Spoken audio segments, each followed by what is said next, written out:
Once, in the quiet hills, where mist moved around old rooftops, a young monk named Liang woke up early. Every morning, he lit a small oil lamp and walked with bare feet through the temple's stone halls to clean the courtyard. He thought that if the temple was clean, maybe his thoughts would be clear too. The other monks respected Liang for his hard work, but inside, he always felt worried. No matter how much effort he gave or how carefully he followed the rules, he always had doubt in his mind. I am not good enough. If I make a mistake, everyone will know I am a failure. At night, after the candles had burned down, he lay in bed looking at the ceiling, his thoughts running in circles. One day, the head monk said that guests from another temple were coming. The temple became busy. Lanterns were cleaned, fresh flowers were placed, and the smell of incense filled the air. Liang wanted to show he was responsible, so he offered to greet the guests at the gate. All day he practiced what he would say. He repeated his bow, imagining himself looking calm. But deep inside, fear was there. What if my voice shakes? What if I forget my words? When evening came, the soft lantern light showed the guests arriving in their orange robes. Liang stepped forward, but when he opened his mouth, no words came. Panic filled his body, making him freeze. He bowed quickly and awkwardly, then stepped aside, his face turning hot with shame. That night, Liang sat alone by a pond, looking at the water's small waves. He kept thinking about what had happened, over and over again. Then a calm voice spoke. "I saw you at the gate today." Liang turned and saw Master Wen, an older monk, standing beside him.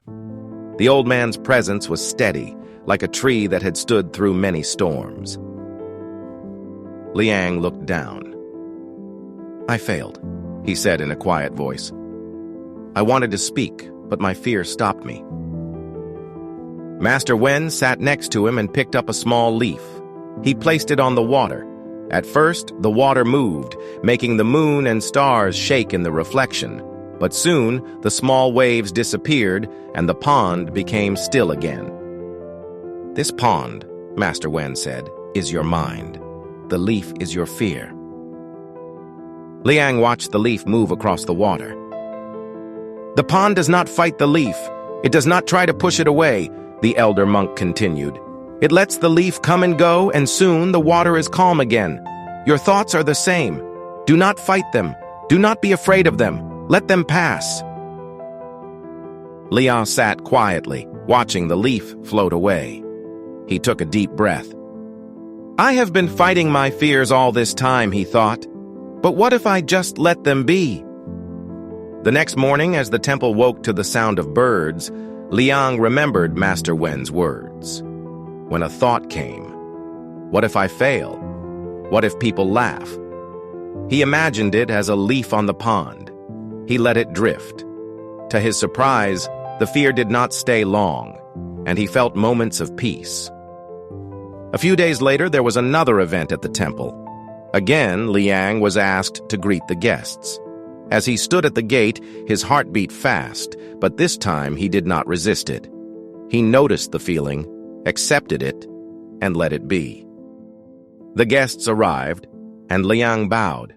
His voice shook a little as he said, "Welcome to our temple. We are happy you are here." The monk smiled back. And for the first time, Liang felt something new, not the fear disappearing, but the courage growing inside him. As time passed, he shared this lesson with younger monks, telling them to see their fears not as enemies but as leaves on water, things that come and go but do not change the pond itself. Years went by, and people in the temple began to speak about Liang's quiet strength. He still felt fear sometimes, still heard the old doubts. But now he knew he did not need to fight his thoughts. He only had to let them float away, like leaves on a slow-moving stream. If you ever feel stuck in your worries, remember this. Your mind is a pond. Your fears are only passing leaves. Let them come, let them go, and peace will always return. If this story helped you, subscribe for more. Like the still water, wisdom is always waiting beneath the ripples.